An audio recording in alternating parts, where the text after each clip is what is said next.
क्या कभी ऐसा महसूस हुआ है कि आप अभिभूत हैं, तनाव में हैं या समझ नहीं पा रहे कि जीवन किस दिशा में जा रहा है? आज की भाग-दौड़ भरी दुनिया में हम सब बाहर से सफल दिखने की दौड़ में लगे हुए हैं, लेकिन अंदर एक खालीपन सा महसूस करते हैं। क्या हो अगर मैं आपसे कहूं कि आपकी इन सभी आधुनिक समस्याओं का हल 5000 साल पुराने एक ग्रंथ में छिपा है। एक ऐसा ग्रंथ जो सिर्फ धर्म के बारे में नहीं, बल्कि जीवन जीने की कला के बारे में है। इस वीडियो में हम भगवत गीता के उन व्यवहारिक रहस्यों को जानेंगे जिन्हें आप आज इसी पल से अपने जीवन में अपना सकते हैं, ताकि आप सच्ची शांति, स्पष्टता और एक उद्देश्यपूर्ण जीवन पा सकें। यह कोई उपदेश नहीं, बल्कि एक प्रैक्टिकल गाइड है जो आपके जीवन को बदलने की ताकत रखती है। नमस्कार दोस्तों, स्वागत है आपका हमारे चैनल में। भगवत गीता, जो महान महाकाव्य महाभारत का एक हिस्सा है, सिर्फ कुरुक्षेत्र के मैदान में कृष्ण और अर्जुन के बीच की बातचीत नहीं है। यह हर उस इंसान के लिए एक संवाद है जो अपनी जिंदगी के कुरुक्षेत्र में खड़ा है, दुविधाओं, डर और चिंताओं से भी घिरा हुआ है। आज हम गीता के ज्ञान सागर से 5 ऐसे सिद्धांत निकालेंगे जो आपकी जिंदगी की हर उलझन को सुलझाने में मदद करेंगे। हम सिर्फ फिलॉसफी की बात नहीं करेंगे, बल्कि हर सिद्धांत को समझेंगे और उसे अपनी रोजमर्रा की जिंदगी में उतारने के ठोस व्यवहारिक कदम भी जानेंगे। तो चलिए इस सफर की शुरुआत करते हैं। पहले नंबर पर आता है हमारा कर्म योग, तनाव और असफलता के डर का अचूक उपाय। आधुनिक जीवन की सबसे बड़ी चुनौतियों में से एक है तनाव। काम का तनाव, रिश्तों का तनाव और सबसे बढ़कर परिणाम का तनाव। हम हर काम शुरू करने से पहले ही उसके नतीजे के बारे में सोचने लगते हैं। अगर मैं इस प्रोजेक्ट में सफल नहीं हुआ तो क्या होगा? अगर यह रिश्ता टूट गया तो क्या होगा? यह क्या होगा का डर हमें अंदर से खोखला कर देता है और हमारे काम की क्वालिटी को भी गिरा देता है। यहीं पर भगवत गीता हमें अपना सबसे शक्तिशाली साधन देती है, और वो है कर्म योग। भगवान श्री कृष्ण अध्याय 2 श्लोक 47 में यही कहते हैं कि तुम्हारा अधिकार केवल कर्म करने में है, उसके फल में कभी नहीं। इसलिए कर्म के फल को अपने जीवन का मकसद मत बनाओ और ना ही कर्म ना करने में लिप्त हो जाओ। यह श्लोक हमें काम छोड़ने के लिए नहीं कह रहा, बल्कि काम करने का सही तरीका सिखा रहा है। जैसे कि एक छात्र की कल्पना कीजिए जो परीक्षा के लिए पढ़ रहा है। एक छात्र लगातार टॉप करने और अच्छे नंबर लाने के दबाव में है। उसका सारा ध्यान परिणाम पर चला गया, इसलिए पढ़ते समय भी उसके मन में डर और चिंता है। और वहीं दूसरा छात्र है जिसका ध्यान सिर्फ पढ़ने की प्रक्रिया पर है, विषय को समझने पर और अपना सर्वश्रेष्ठ देने पर है। उसे भी अच्छे परिणाम की उम्मीद है, लेकिन उसकी खुशी या शांति उस परिणाम पर निर्भर नहीं करती। वह पढ़ने का आनंद ले रहा है। अब आप ही बताइए, कौन बेहतर प्रदर्शन करेगा और प्रक्रिया का आनंद लेगा? जाहिर है दूसरा वाला। यही कर्म योग है।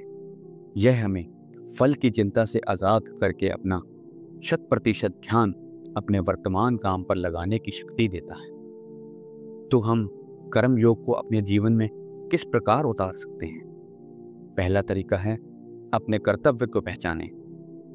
हर हाल में खुद से पूछें, इस पल में मेरा सबसे जरूरी काम क्या है? एक कर्मचारी के तौर पर आपका काम लगन से करना आपका कर्तव्य है। एक माता पिता के रूप में बच्चे को समय देना आपका कर्तव्य है। जब आप अपने कर्तव्य पर ध्यान लगाते हैं तो परिणाम का विचार अपने आप पीछे चला जाता है। प्रोसेस पर ध्यान दें, परिणाम पर नहीं। अपने बड़े लक्ष्यों को छोटे छोटे कदमों में बांट लें। अपना पूरा ध्यान उस एक कदम पर लगाएं जो आप अभी उठा रहे हैं। जब आप काम कर रहे हों तो सिर्फ काम करें, जब आप परिवार के साथ बैठे हों तो पूरी तरह से उनके साथ रहें। इससे न सिर्फ आपके काम की गुणवत्ता बढ़ेगी, बल्कि आप तनाव से भी मुक्त रहेंगे। ईश्वर को सदा समर्पित करें। यह एक बहुत ही शक्तिशाली तकनीक है। अपने हर काम को ईश्वर को एक भेंट की तरह ही समर्पित कर दें। जब आप यह मानते हैं कि आप केवल एक माध्यम हैं और करने वाला कोई और है, तो सफलता का अहंकार और असफलता का दुख दोनों आप पर हावी नहीं हो पाते। बस आप अपना सर्वश्रेष्ठ करते रहें और परिणाम को उसकी इच्छा पर छोड़ दें। कर्मयोग अपनाने का मतलब यह बिल्कुल नहीं है कि आप महत्वाकांक्षी नहीं हो सकते। इसका सीधा सा मतलब है कि आपकी शांति और खुशी आपकी महत्वाकांक्षाओं को पूरा करने पर निर्भर नहीं करती। आप सफर का आनंद लेना सीखते हैं, ना कि सिर्फ मंजिल का इंतजार करते रहते हैं। हमारा दूसरा ज्ञान है मन पर नियंत्रण, चिंता और भटकाव पर जीत। क्या आपका भी मन एक बेलगाम बंदर की तरह है जो एक डाल से दूसरी डाल पर कूदता रहता है? कभी अतीत की गलतियों पर पछताता है तो कभी भविष्य की चिंताओं में डूबा रहता है। वर्तमान में तो वो टिकता ही नहीं। यह चंचल मन ही हमारी ज्यादातर समस्याओं की जड़ है, चाहे वो चिंता हो, तनाव हो या फोकस की कमी। अर्जुन ने भी भगवान श्री कृष्ण से यही सवाल पूछा था। अध्याय 6 श्लोक 34 में वे यही कहते हैं, हे कृष्ण, यह मन बहुत चंचल, शक्तिशाली और जिद्दी है। इसे वश में करना तो हवा को पकड़ने जैसा मुश्किल काम लगता है। भगवान कृष्ण इस बात से पूर्णतः सहमत हैं कि मन को नियंत्रित करना मुश्किल है, लेकिन असंभव नहीं। वह कहते हैं कि अभ्यास और वैराग्य से इसे वश में किया जा सकता है। सोचिए, एक शक्तिशाली जंगली घोड़े को आप कैसे काबू कर सकते हैं? क्या उसे भूखा रखकर या मारकर नहीं, बल्कि रोजाना अभ्यास और धैर्य के साथ उसे साध कर। हमारा मन भी उसी जंगली घोड़े जैसा है। उसे दबाने की कोशिश करेंगे तो वह और ज्यादा विद्रोह करेगा। उसे प्यार से, अभ्यास से साधना होगा। तो हम अपने इस चंचल मन को किस प्रकार साध सकते हैं? उसका पहला तरीका है ध्यान का अभ्यास करें। और नहीं, आपको घंटों तक साधना करने की जरूरत नहीं है। दिन में सिर्फ 5 से 10 मिनट से शुरुआत करें। बस शांति से बैठें और अपनी आती जाती सांसों पर ध्यान दें। जब भी मन भटके, जो कि भटकेगा ही अभी, उसे बिना खुद को कोसे प्यार से वापस अपनी सांसों पर ले आएं। यह आसान सा अभ्यास आपके मन के लिए एक जिम की तरह काम करेगा, जो उसे धीरे धीरे शांत और केंद्रित होना सिखाएगा। अपने आप को डिजिटल डिटॉक्स करें। आज हमारा मन सबसे ज्यादा हमारे फोन और सोशल मीडिया की वजह से भटकता है।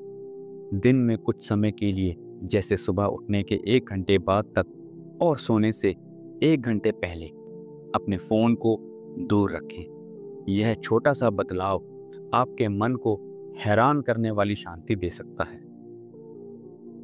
जागरूकता का अभ्यास अवश्य करें। आप जो भी काम कर रहे हैं उसे पूरी जागरूकता के साथ करें। अगर आप चाय पी रहे हैं तो बस चाय पीजिए। उसके रंग, उसकी महक, उसके स्वाद को महसूस कीजिए। जब आप किसी से बात कर रहे हैं तो बस उसे सुनिए।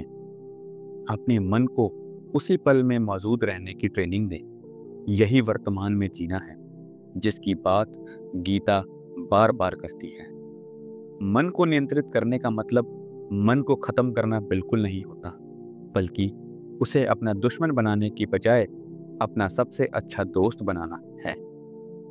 एक शांत और केंद्रित मन आपकी सबसे बड़ी ताकत है, जो आपको जीवन की किसी भी चुनौती का सामना करने में मदद कर सकता है। अगर ये बातें आपके दिल को छू रही हैं और आपको उपयोगी लग रही हैं, तो एक पल रुककर इस वीडियो को लाइक अवश्य करें और कमेंट्स में जय श्री कृष्ण जरूर लिखें। आपका एक लाइक और कमेंट हमें बताता है कि यह ज्ञान आप तक पहुंच रहा है और हमें ऐसी और वीडियो बनाने की प्रेरणा देता है। हमारा तीसरा संवाद है समभाव, सुख और दुख में किस प्रकार संतुलन होने की कला। हमारी जिंदगी एक पेंडुलम की तरह सुख और दुख, सफलता और असफलता के बीच झूलती रहती है। जब सफलता मिलती है तो हम हवा में उड़ने लगते हैं और जब असफलता हाथ लगती है तो हम निराशा के सागर में डूब जाते हैं। यह भावनात्मक उतार चढ़ाव हमारी बहुत सारी ऊर्जा खत्म कर देता है और हमें मानसिक रूप से थका देता है। गीता हमें इससे बाहर निकलने का रास्ता दिखाती है। वो है संभाव, यानी हर हाल में समान रहने की कला। भगवान श्री कृष्ण कहते हैं, सुख दुख, लाभ हानि और जीत हार को एक समान समझकर तुम युद्ध के लिए तैयार हो जाओ। इस भाव से कर्म करने पर तुम्हें कोई पाप नहीं लगेगा। इसका मतलब पत्थर दिल बनना बिल्कुल भी नहीं है, या भावनाओं को महसूस करना बंद कर दें, ये भी नहीं कहा जा रहा। इसका मतलब है कि हमें बाहरी परिस्थितियों को अपनी अंदरूनी शांति भंग करने की इजाजत नहीं देनी है। एक गहरे समुद्र की कल्पना कीजिए। सतह पर लहरें उठती हैं, तूफान आते हैं, लेकिन गहराई में समुद्र हमेशा शांत और स्थिर रहता है। संभाव का अभ्यास करने वाला व्यक्ति उसी गहरे समुद्र की तरह बन जाता है। जिंदगी के उतार चढ़ाव लहरों की तरह आते जाते रहते हैं, लेकिन उसके भीतर एक गहरी शांति बनी रहती है। तो हम संभाव की इस अवस्था को कैसे पाएं? पहले तो साक्षी भाव का अभ्यास करें। जब भी आपके मन में कोई तीव्रता या तीव्र भावना उठे, जैसे गुस्सा, दुख या बहुत ज्यादा खुशी, तो उस पर तुरंत रिएक्ट करने की बजाय एक कदम पीछे हटें और उसे एक दर्शक या साक्षी की तरह देखें और खुद से कहें कि मेरे अंदर क्रोध की भावना उठ रही है, बजाय ये कहने के कि मैं गुस्सा हूं। यह छोटा सा बदलाव आपको भावना से आपकी पहचान तोड़ने में मदद करता है और आपको उस पर नियंत्रण भी देता है। कृतज्ञता का अभ्यास जरूर करें। रोज रात को सोने से पहले 3 ऐसी चीजों के बारे में सोचें या लिखें जिनके लिए आप शुक्रगुजार हैं। यह अभ्यास आपके ध्यान को जो नहीं है से हटाकर जो है पर लाता है। जब मन में शुक्राना होता है तो शिकायतें और दुख अपने आप कम हो जाते हैं। जीवन के दोहरेपन को स्वीकार भी जरूर करें। यह समझें कि जीवन में हर चीज अपने विपरीत के साथ आती है।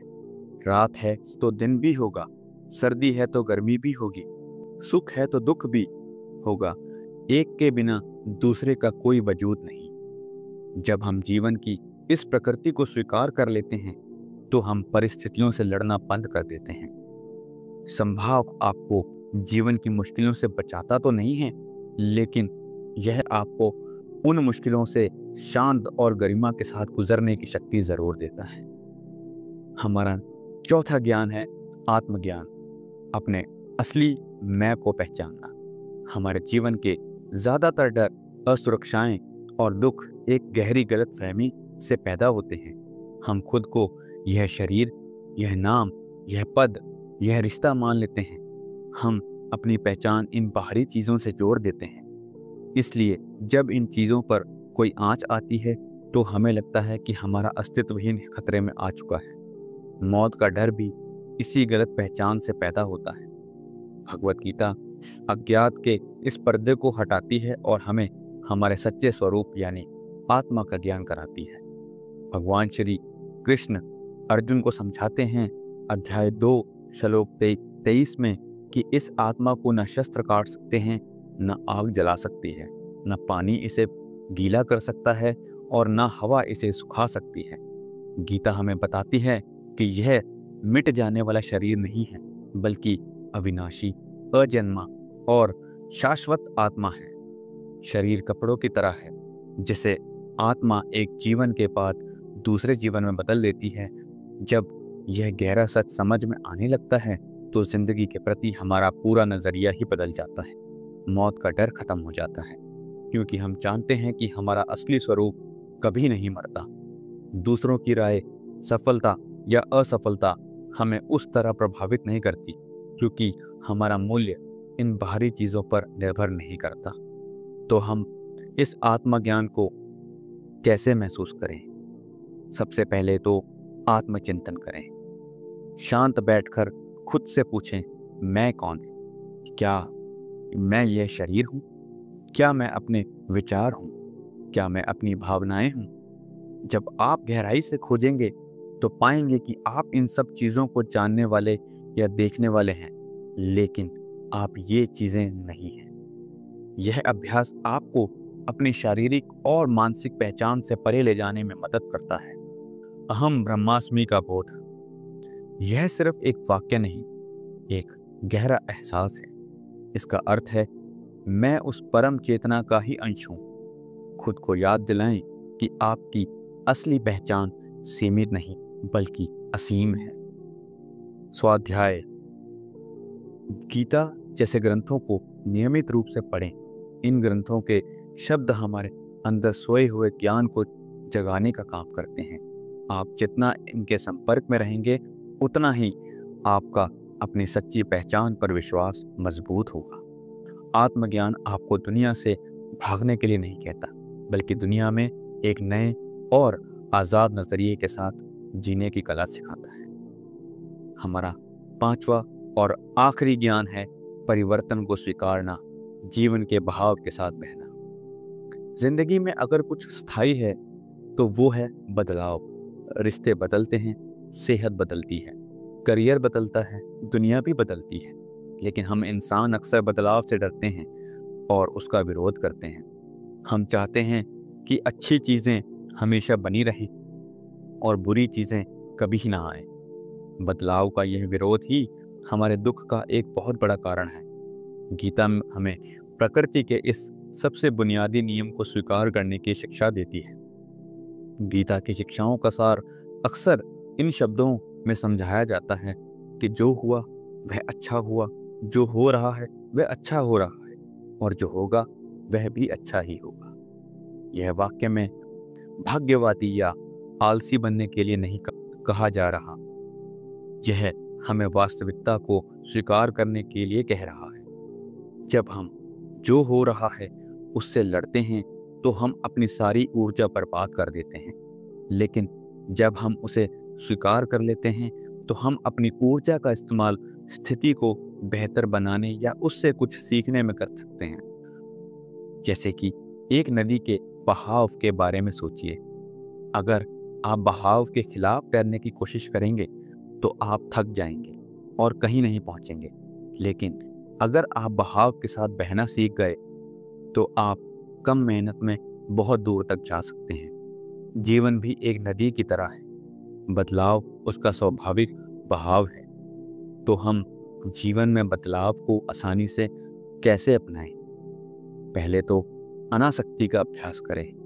किसी भी चीज से, चाहे वह संपत्ति हो, पद हो या रिश्ते, इतनी गहरी आसक्ति ना रखें कि उसके चले जाने का ख्याल ही आपको तोड़ दे। हर चीज को एक तोहफे की तरह समझें जो आपको कुछ समय के लिए मिला है।